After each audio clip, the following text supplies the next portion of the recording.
Friends, Mahanadi நாளைக்கான prediction பார்த்தலாம். விஜய்க்குள்ளே காவேரி மட்டும்தான் இருக்காங்கிற விஷயம் விகா ஃபேன்ஸ்க்கு ரொம்பவே ஆறுதலாக இருந்துச்சு. இதே மாதிரி காவேரி விஜய் 2 பேரும் ஓப்பனாக பேசி 2 பேரும் சீக்கிரமாக சேரணும்னு நினைக்கிறவங்க நம்ம வீடியோக்கு ஒரு லைக் பண்ணிக்கோங்க. நிவின் வந்துட்டு விஜய்கிட்ட ரொம்பவே வருத்தப்பட்டு கேட்டுட்ருப்பாரு. என் பிரதர், நான் உங்ககிட்ட ஒன்று கேட்குறேன், தப்பாக நினச்சிக்காதீங்க.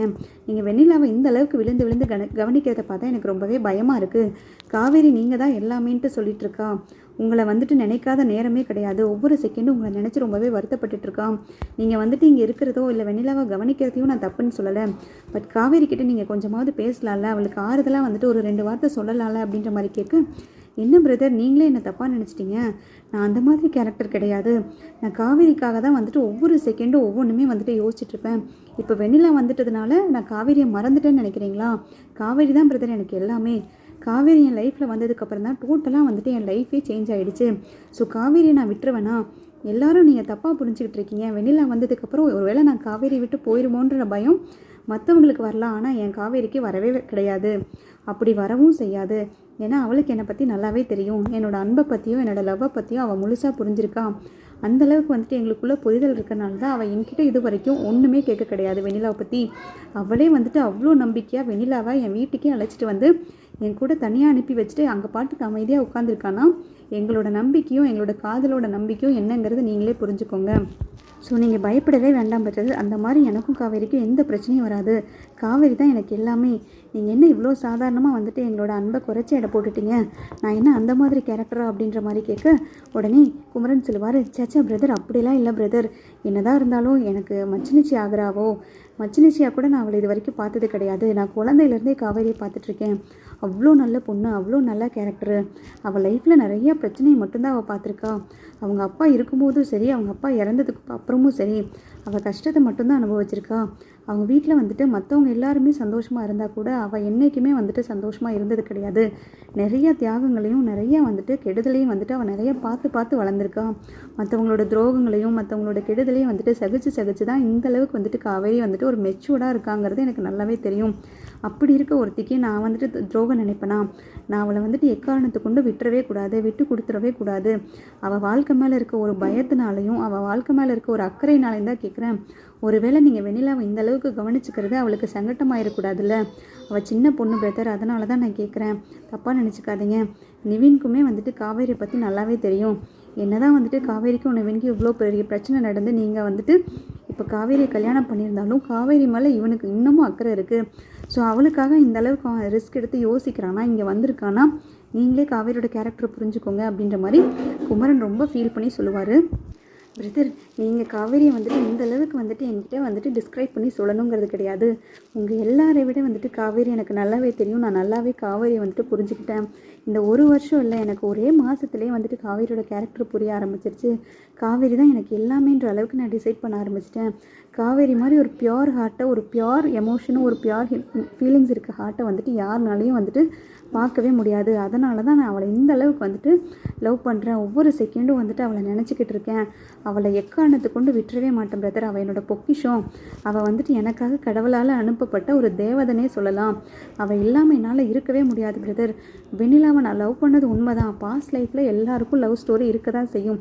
யாருக்கு தான் இல்லாமல் இருந்திருக்கு. அதுக்காக இப்படி நான் காவேரியை கல்யாணம் பண்ணி குடும்பம் நடத்திட்டுருக்கேன். காவேரி முழுசாக எனக்குள்ளே வந்துட்டா. அதுக்கப்புறம் இப்போ வெண்ணிலா வந்தோன்னே நான் வெண்ணிலா பின்னாடி போயிடுவேனா என்ன? அந்த மாதிரி ஒஸ்ட்டான பிஹேவியர்லாம் என்கிட்ட கிடையாது பிரதர். எனக்கு காவேரி தான் எல்லாமே. நீங்கள் வந்துட்டு 1% கூட இந்த விஷயத்தில் என்னையோ காவேரியோ சந்தேகப்பட வேண்டாம். எங்களோட உறவை பற்றி நீங்கள் எப்போதுமே சந்தேகம் வச்சுக்கவே வேண்டாம். எனக்காக பிறந்தவ தான் காவேரி, அவளுக்காக தான் நான் பிறந்திருக்கேன்ற மாதிரி தான் நான் எப்போவுமே நினச்சிருக்கேன். அதனால் என்னமோ நிறையா தடங்களும் நிறையா பிரச்சனையும் காவேரி லைஃப்பில் வந்து அவளை வந்துட்டு என்கிட்ட கூட்டிகிட்டு வந்து சேர்த்துருக்குன்னு தான் நான் நினச்சிட்ருக்கேன். நிவின், சாரி நிவின், இதை உங்களை ஹர்ட் பண்ணுறதுக்காக சொல்லலை. நான் வந்துட்டு ஒரு எனக்குள்ளே வந்துட்டு ஃபீல் பண்ண இந்த வார்த்தை தான் இது. நீங்களும் நல்ல பொண்ணு, நல்ல பையன்தான். நீங்கள் வந்துட்டு எந்த அளவுக்கு காவேரியை லவ் பண்ணீங்க, எந்த அளவுக்கு 2 பேரும் ஒருத்தருக்கு ஒருத்தர் வந்து விரும்பினீங்கன்னு எனக்கு நல்லாவே தெரியும். இருந்தாலும் அது நடக்காமல் கடைசியாக வந்துட்டு நான் காவேரியை கல்யாணம் பண்ண வேண்டிய சிச்சுவேஷன் வந்துட்டு அமைஞ்சிருக்குன்னா அதுக்கு காரணம் இதுதான் எனக்கு ஒவ்வொரு செகண்டும் தோணிகிட்டே இருக்கும். இது வந்துட்டு கடவுளால் உருவாக்கப்பட்ட ஒரு உறவனே சொல்லலாம் எனக்கும் காவேரிக்கும் இருக்கிறது. அப்படி இருக்கனால தான் திடீர்னு எங்கேயோ இருந்த காவேரி, கொடைக்கானலில் ஒரு ஓரத்தில் இருந்த காவேரி சென்னையில் ஒரு ஓரத்தில் இருந்த விஜய்ங்கிற வந்துட்டு திடீர்னு ஏன் காவேரியை மீட் பண்ணணும், திடீர்னு ஏன் காவேரியை கல்யாணம் பண்ணணும். ஸோ இதுக்கு பின்னாடி எல்லாம் கடவுளோட ஒரு மர்மம் தான் இருக்குது. கடவுளால் சேர்த்து வைக்கப்பட்டவங்க தான் நாங்கள் 2 பேருமே. அதனால் எனக்கு காவேரியை தாண்டி எதுவுமே கிடையாது. இப்போ நான் வெண்ணிலாக்கு பண்ணுற எல்லாமே பார்த்தீங்கன்னா காவேரியோட புருஷனாக மட்டும்தான் பண்ணிகிட்ருக்கேன். காவேரி தான் எனக்கு எல்லாமே அப்படின்ற மாதிரி ரொம்ப வந்துட்டு ஃபீல் பண்ணி எமோஷ்னலாக சொல்லுவார். அதை கேட்டு நிவினுக்கு ரொம்பவே கடுப்பாகும். அதே சமயம் ரொம்ப ஆறுதலாக கூட இருக்கும். காவேரிக்கு எப்படியோ வந்துட்டு லைஃப் வந்துட்டு சேவ் ஆகிடுச்சு, அவளுக்கு ஏதேதோ பிரச்சனை வரப்போகுது, அவள் லைஃப் அவளை விட்டு போகவே போகுது அப்படி இப்படின்னு குமரனை நான் சொன்னனால நான் ரொம்பவே பயந்துட்டு இருந்தேன். எப்படியோ அவள் நல்ல மனசுக்கு அவள் நல்லா இருந்தாலே போதும், அவளை என்னால் கல்யாணம் பண்ண முடியலனாலும் அவள் நல்லா இருக்கணும், அவளுக்கு என்றைக்குமே வந்துட்டு நான் கெடுதல் நினச்சதே கிடையாது. அவங்க வீட்டிலேயே எல்லாத்தையும் கம்பேர் பண்ணும்போது அவள் ரொம்ப நல்ல பொண்ணு, அவளுக்கு நல்ல லைஃப் தான் அமைஞ்சிருக்கு, அது வரைக்கும் சந்தோஷம்தான் அப்படின்ற மாதிரி மனசுக்குள்ளே நினச்சிட்டு விஜய்கிட்ட ஒரே ஒரு வார்த்தை கேட்பார். அதெல்லாம் இருக்கட்டும், நீங்கள் காவேரியை பற்றி சொல்கிறதெல்லாம் எனக்கும் புரியுது, ஆனால் காவேரி இருக்கும்போது இப்படி அடுத்த பொண்ணை கூட்டிகிட்டு வந்து இங்கே ட்ரீட்மெண்ட் பார்த்துட்டு அடுத்த பொண்ணு கூட இப்படி நைட் ஃபுல்லாக இருக்கீங்களே, காவேரி கிட்ட எதுவுமே பேசாமல் அது அவளுக்கு ஹர்ட் ஆகாதா? உங்களுக்கு அந்த ஒரு எமோஷனை கூடவா புரிஞ்சிக்க முடியல?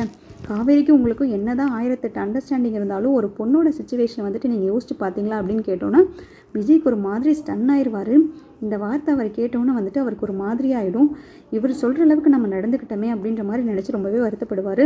பிரதர் நான் வெண்ணிலாவோட அந்த ட்ரீட்மெண்ட் பிரச்சனைனால வந்துட்டு நான் கான்சன்ட்ரேட் பண்ண முடியாமல் இருந்தேன், எதுலேயுமே என்னோடய கான்சன்ட்ரேஷன் போகவே இல்லை.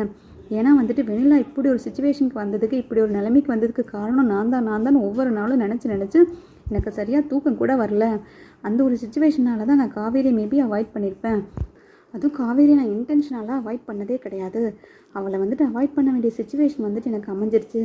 நானும் அவகிட்ட பேசுகிறதுக்காக தான் ட்ரை பண்ணிகிட்ருக்கேன், பட் என்னால் பேச முடியல அப்படின்ற மாதிரி சொல்ல நிவின் எதுவுமே பேச மாட்டார், பதில் எதுவுமே பேச மாட்டார்.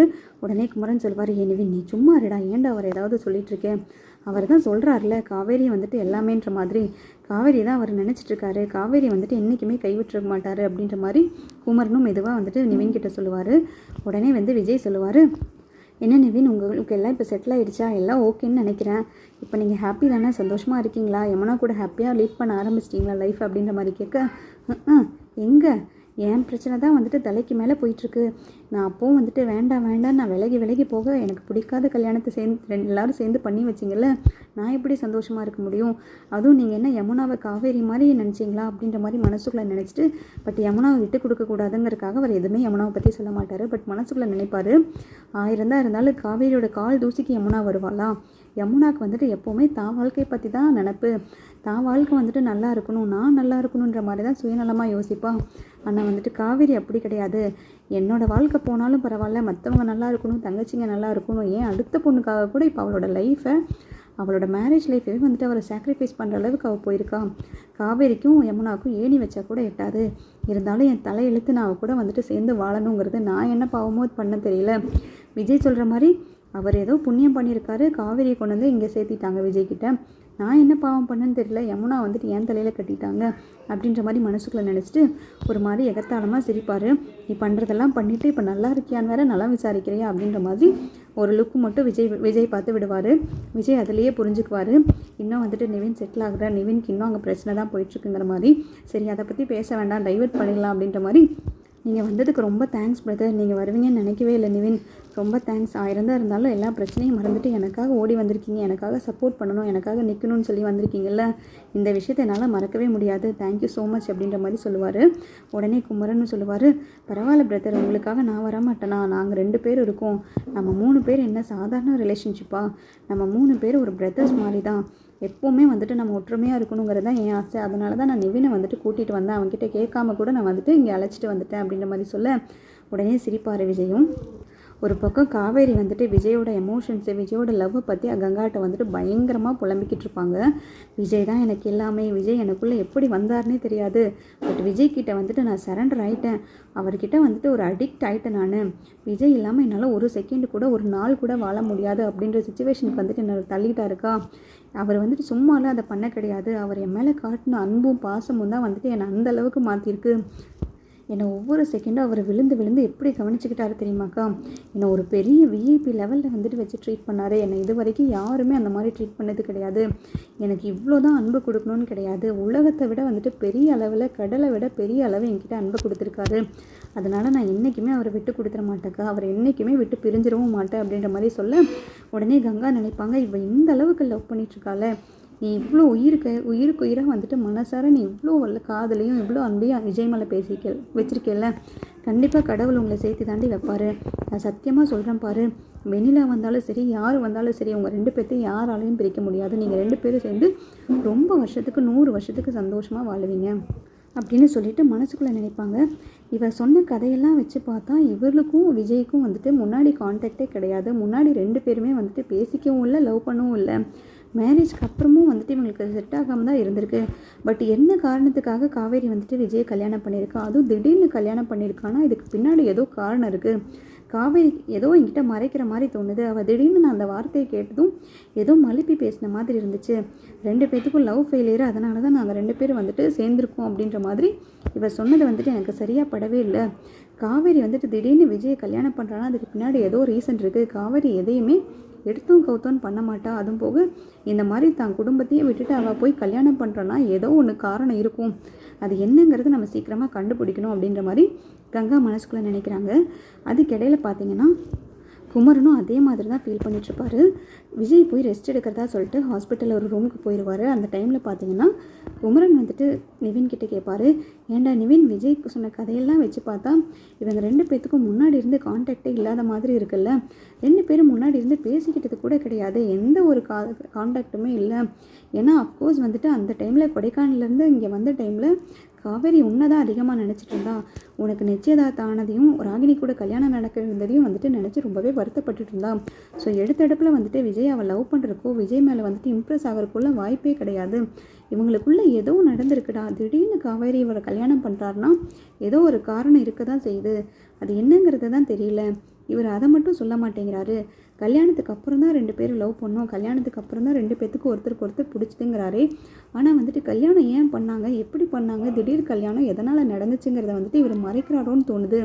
என்ன ஆச்சுன்னே தெரில நிவின், உனக்கு ஏதாவது அவர் பேசினதை வச்சு தோணுதா அப்படின்ற மாதிரி கேட்குறாரு. உடனே நிவின் சொல்லுவார், எனக்கு எல்லாமே தெரியும்னா, ஆனால் சொன்னால் இதனால் நிறைய பிரச்சனை வருங்கிறதுக்காக தான் நான் வாயை மூடிட்டுருக்கேன் அப்படின்ற மாதிரி சொல்ல, என்னடா சொல்கிறேன், என்ன தெரியும் உனக்கு, இவங்களுக்குள்ளே என்ன நடந்துச்சு, ஏன் கல்யாணம் பண்ணாங்க 2 பேரும் திடீர்னு, ஏதாவது உனக்கு தெரியுமா, தெரிஞ்சால் சொல்லுடா அப்படின்ற மாதிரி சொல்ல, உடனே நிவின் டக்குன்னு வந்துட்டு டைவர்ட் பண்ணிடுவார் அந்த பேச்சை. அதெல்லாம் ஒன்றும் இல்லைண்ணா, நான் சும்மா தான் சொன்னேன், அப்படிலாம் எதுவும் கிடையாது. எனக்கு எப்படி தெரியும், காவேரி கூட நான் பேசாமல் தானே இருந்தேன். நீங்கள் சென்னைக்கு வந்ததுக்கப்புறம், நீங்கள் இங்கே கூப்பிட்டதுக்கப்புறம் தானே நான் வந்தேன். எனக்கு எதுவும் தெரியாதுண்ணா, நான் சும்மா வாய் தவையை சொல்லிட்டேன் அப்படின்ற மாதிரி சொல்ல, குமரன் உடனே சந்தேகப்படுவார். இவனுக்கு ஏதோ ஒரு விஷயம் தெரிஞ்சிருக்கு. காவேரி வந்துட்டு விஜயை திடீர்னு கல்யாணம் பண்ணதுக்கு பின்னாடி அப்போ ஏதோ காரணம் இருக்கும் போல், என்னங்கிறத கண்டுபிடிக்கணும் அப்படின்ற மாதிரி குமரனும் நினைப்பார்.